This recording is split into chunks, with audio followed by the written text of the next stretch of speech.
Now at 6, tornadoes ripped through the Tennessee Valley over the weekend, leaving several homes and businesses in major cleanup mode. This is some of the damage in Marshall County. Thanks so much for joining us tonight for News 19 at 6. I'm Tamika Alexander. And I'm Ben Hoover, live here in Lauderdale County in the town of Rogersville, one of 4 counties that got hit by tornadoes over the weekend. The National Weather Service, in fact, was out here today in the Rogersville area surveying the damage like the mangled metal roof that you see behind me. It was that, plus power poles being snapped in half, and also huge trees being ripped out of the ground. That was all they needed to see in order to go ahead and confirm that it was an EF1 tornado that touched down here in Rogersville. Let's check in with our certified chief meteorologist, Danielle Dozier. She's there in Tuscumbia. Danielle, you were tracking the storms for a lot of damage there in the downtown area. Is that what you expected to see after forecasting that weather?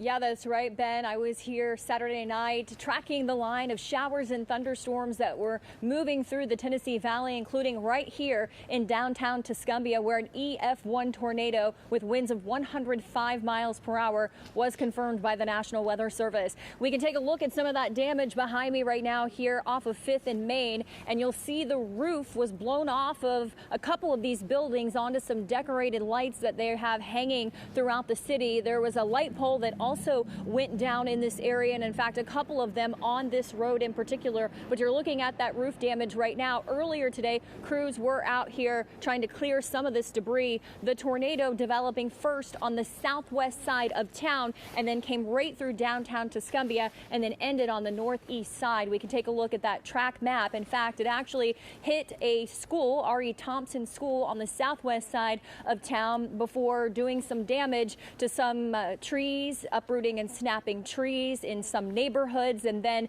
eventually hitting the downtown area. And this is actually where some of the biggest damage occurred in this area. But we heard from emergency managers earlier, which told us there were no injuries and no deaths. Certainly some great news out of the city tonight. And of course, I'll be back with a look at a wintry weather system impacting our forecast later in the week in just a bit. Ben, back to you.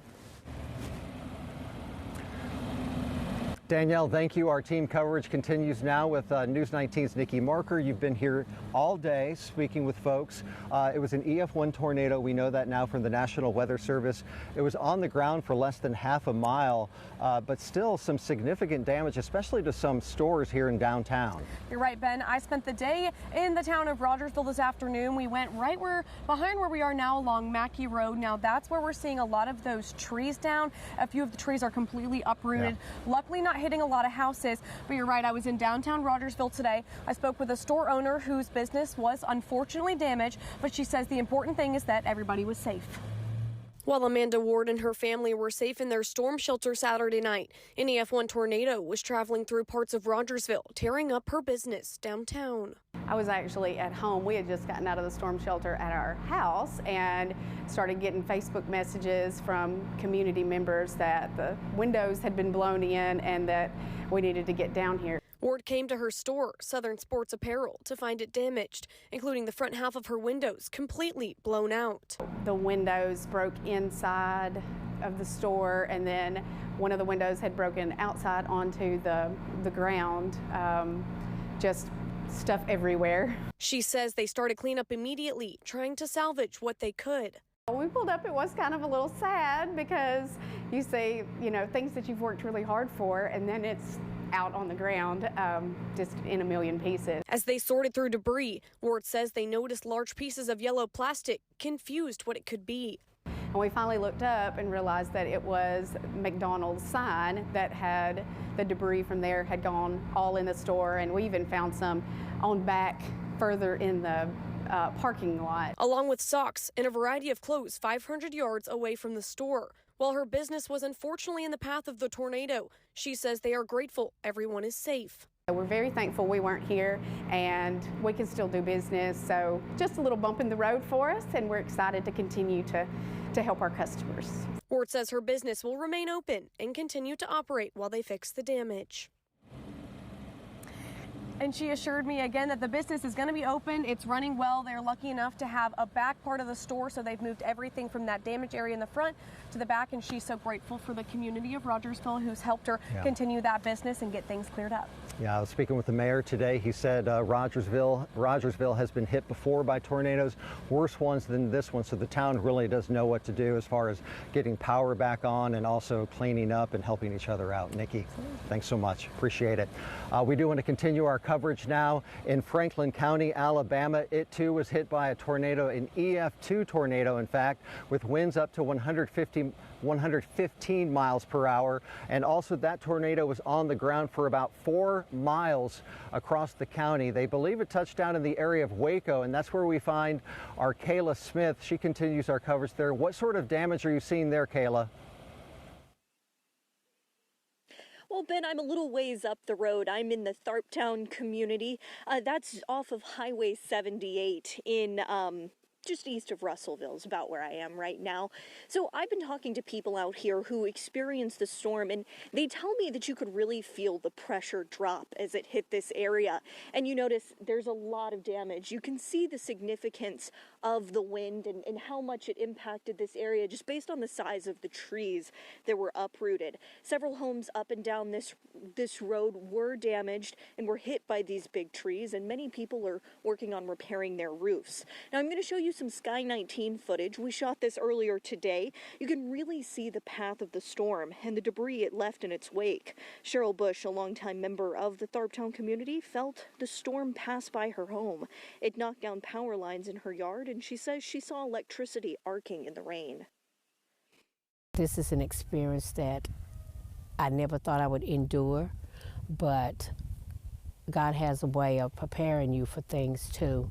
And I'm just so grateful that I had that experience to share with other people the hand of God, I must say. She says she's grateful no lives were lost Saturday night. This is a tight-knit community where everyone knows each other, and as cleanup continues, Bush says many people plan to help out. One injury was reported here, and I've spoken to family members of the man who was transported to the hospital after the tornado hit. I'll have more information about his condition coming up at 6:30. Live in Franklin County, Kayla Smith, News 19. Kayla, thanks so much. Let's go back to the Shoals now into downtown Tuscumbia, where they saw some damage from a tornado on Saturday night as well. In fact, one of the schools there in town suffered some damage as well. News 19 Shoals Bureau Chief Whitney Leibel joining us live there. Whitney, I know earlier the city leaders were telling folks to stay out of the downtown areas. That's still the word tonight? Yes, Ben, I actually just spoke with Mayor William Foster. He says that all roads here on Main Street in downtown Tuscumbia are closed off for the night. He also says that crews were out from the sun up to literally the sun down. They left about 45 minutes ago, but he said that they're going to pick up right where they left off first thing in the morning to try to get this city back together. Now, if you take a look at your screen, you can see the extent of the damage here in Tuscumbia, but it's starting to look a little bit better as the day went on, as crews were out here all morning and afternoon. Director of the Colbert County EMA, Jody Hitt, tells me power crews were able to restore power within 24 hours here in Tuscumbia. He says once the power was restored, they were able to move into the recovery phase. Hitt tells me he has activated 2 aid programs. I have went ahead and activated our 211 and our VOAD system. Anybody needs any assistance, just reach out to 211. They'll reach out to our faith base. What they'll need is your name, your address, and your phone number, and the needs that you are wanting. If you need some debris removal or if you need something, just reach out to 211. And like I said, there is still lots of debris and lots of just structure mess down here. So do not travel down here. All the roads are blocked off. But like I said, William Foster, the mayor here in Tuscumbia, said that they're going to work tomorrow as well to hopefully get some businesses back open because the power is restored. But of course, we're going to continue to update you on air and on our website, WHNT.com. Live in downtown Tuscumbia, Whitney Leibel, News 19.